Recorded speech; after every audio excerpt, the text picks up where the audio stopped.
Good morning and happy Monday, everyone.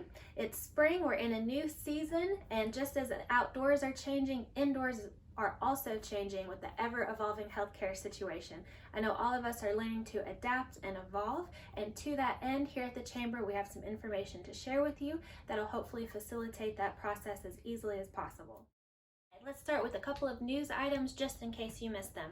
First of all, on Thursday, November 19th, Governor Wolf issued an order requesting all businesses in the state of Pennsylvania that were non-essential or non-life supporting to please close. Please keep in mind, as of Monday, March 23rd, those businesses can receive any type of punitive action.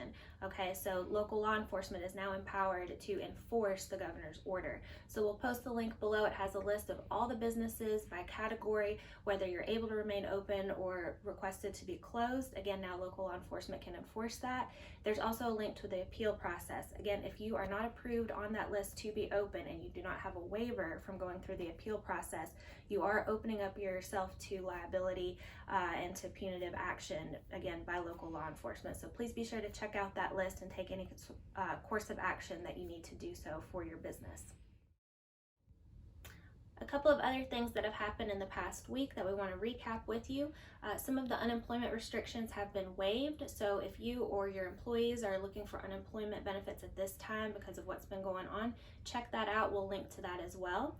If your business is looking for an economic disaster loan, the Small Business Administration has been approved to do those, so there's more information for those as well. A couple other things that are related to taxes. The federal government has extended their tax deadline to July 15th. The state of Pennsylvania has also now extended their deadline to July 15th. We'll need to keep posted as far as how that affects local taxes, but please know that federal and state taxes have been extended to July 15th. One final piece of news. Last week there was a new act passed, Families First Corona Response Act. McQuaid-Blasco has put out a white paper on that. The U.S. Chamber also has a summary paper on that. We will link to it, and we're also going to bring you a webinar with more details and ways for you to ask questions about that legislation and how that may impact your business and or your employees.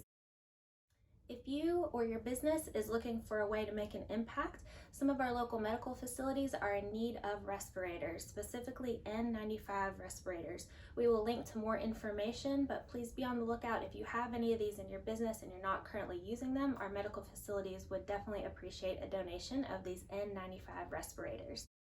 Pivoting for a moment to some American ingenuity, our businesses have been adapting.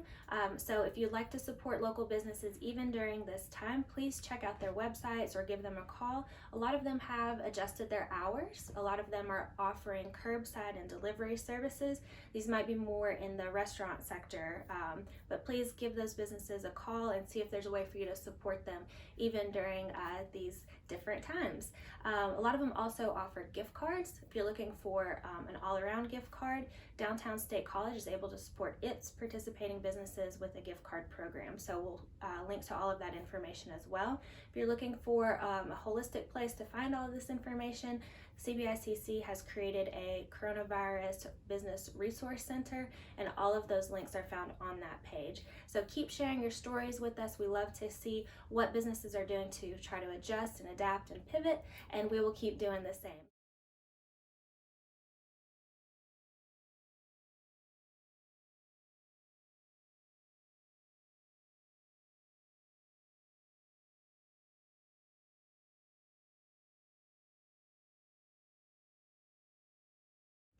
Even though we may not be able to meet in person, this week the CBICC is proud to offer you a variety of ways to meet virtually, get your questions answered, brainstorm with some other people in the business world, and we'll also have an updated call with the Pennsylvania Chamber. For those who weren't able to join us with the Pennsylvania Chamber call last week, we had the Secretary of the Pennsylvania Department of Health on the line, and we also had a legal expert. From that call, a couple of quick points that they were talking about in case you missed it. One, think about a contingency plan.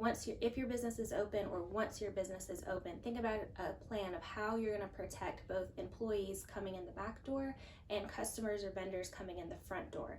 So think about those health checkpoints, how you might implement that to keep everyone coming in and out of your business safe.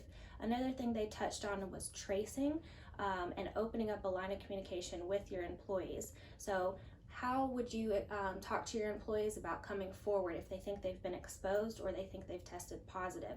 First and foremost, they said, be sure to say thank you. Thank you for sharing. People don't have to share, but of course we want to encourage that. So thank you for sharing, and then outline your contingency plan from there. How would you go about that?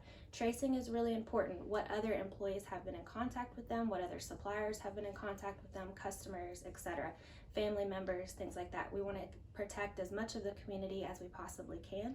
So starting to think through those things.